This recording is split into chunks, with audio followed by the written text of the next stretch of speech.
உன்னை பேர் நல்லா திட்டு வாங்குறாள். இங்க பாருங்க. எக்ஸ்கியூஸ் மீ சார், கம்ப்ளைண்ட் பண்ணணும். ஜிக்கி என்கிட்ட பேசிக்கிட்டே இருக்கான். ஜிகி உனக்கு நான் வேற தனியா சொல்லணுமா? அறிவில்ல, இருந்துடுறா.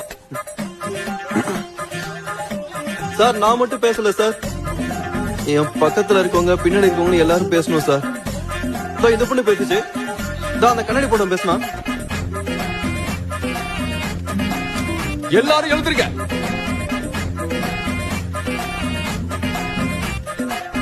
இந்த விஷயத்திலயாவது எல்லாரும் ஒத்துமையா இருக்கீங்களே.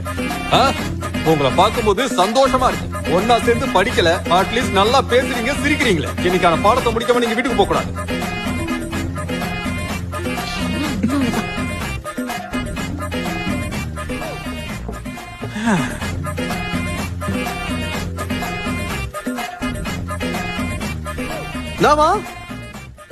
மன்னிச்சிருங்க.